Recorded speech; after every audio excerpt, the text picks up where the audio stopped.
Have you ever felt lost or unsure about your purpose in life? This is a question that quite a few people that I work with in my coaching come to me to explore and work out the answer to. It seems to be a really common thing in today's society where people don't have a strong idea of what their purpose is.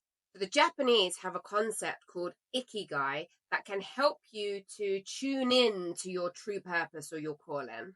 So Ikigai translates as, it's really beautiful, a reason for being. Isn't that what we all want in life? To feel like we know what our reason for being is? So Ikigai is a really powerful tool of self-discovery, self-inquiry, self-reflection. This is something that I talk about all the time.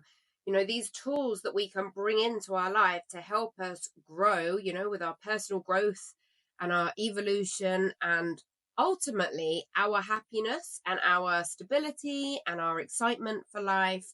It's really important to be able to draw on all of these incredible things from around the world, concepts, ways of thinking, and to have them in a toolbox, a toolbox of methods, of thought structures, of things that you can do. And that includes meditation or yoga or climbing or music, playing music, listening to music, or different ways of thinking.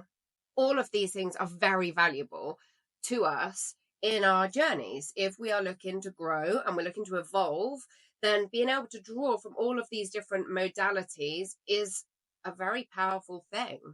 So Ikigai actually is the most phenomenal personal growth and business tool that you could have. If you're an entrepreneur and you're looking to find what your next business should be, or you're feeling a little bit lost in life and you're looking to find your purpose, then truly explore an Ikigai in much more depth than I can go to in this video. If you're an entrepreneur and you're trying to work out what your next business should be, or you're already in business but you're unhappy and you want to pivot, or you're just a human being looking to evolve and grow and be more in touch with themselves and be happier and calmer and more content, then truly looking into Ikigai in more detail than we'll go into in this video is definitely a powerful thing. But I'm going to break it down for you so that you understand what it is and you can decide whether this is something that is an interesting mode of thinking for you or not. So Ikigai kind of works a bit like a Venn diagram, right? So if you have your different circles, and I'm going to tell you what you would put in them, and then you look for where all these things cross over. So in one circle or one part of your thinking, you're going to think about what are you good at. In another circle, you're going to think about what does the world need. In another circle, you're going to think about what do you love doing. And in the fourth circle, you're going to look at what can you get paid for. Now, if you can find something that is in the intersection of all of these circles, then you're literally going to be the happiest, most content person on the planet, because you're doing something that you're passionate about, that you're good at, that you love, that you want to get better and better in. You're doing something that the world needs and you're getting paid for it. Isn't that just the dream? That's what we're all looking for, right? By identifying what these elements are for you, you can find a real peace and a real profound understanding of where you would be happy in life, where to aim for, where you should be putting your attention, and you can lead a much more fulfilling life. I mean, if you can figure out what you're good at, what you love, what the world needs, what you can get paid for, you are literally living the dream. Now, this isn't going to be a case of you watch this video, you scribble down some notes on a piece of paper and your whole life is solved. But it will make a big difference, even just doing that. Even if while we're talking in this video, you grab a pen and paper, or afterwards you grab a pen and paper and you write down those 4 things. What do I love doing? What am I good at? What does the world need? What can I get paid for? If you did it a different way, let's explore a different way to do that. You could write 4 lists. All the things you're good at. Another list. All the things you love doing. Another list. What does the world need? Another list. What can I get paid for? And see which things cross over. See where you can find common ground between these things. Your life will change profoundly just for doing this exercise.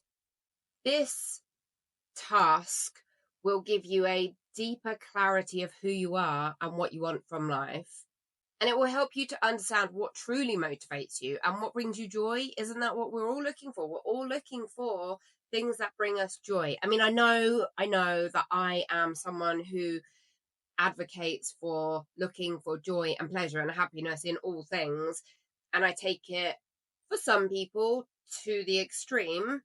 But even if you're living a very normal life, a very expected life in this society, maybe you've got a 9 to 5 job and 2.4 kids. Is that even the standard anymore? I'm not even sure, to be honest. But even if your focus isn't consistently on doing things that make you happy because you can't get your head around that yet, maybe that feels selfish to you, or maybe that just doesn't fit with your idea of how the world works. That's okay.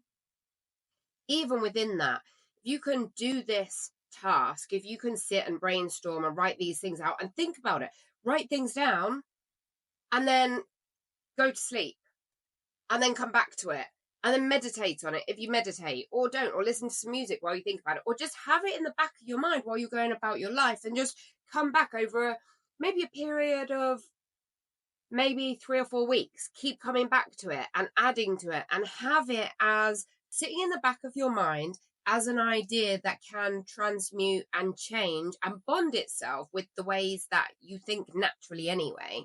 So in Japan, this concept of Ikigai isn't something that you sit, and this is what I was referring to. It's not something where you sit and you take a notepad and you write down some things and then that's it, boom, you found your Ikigai. This is like a life's work.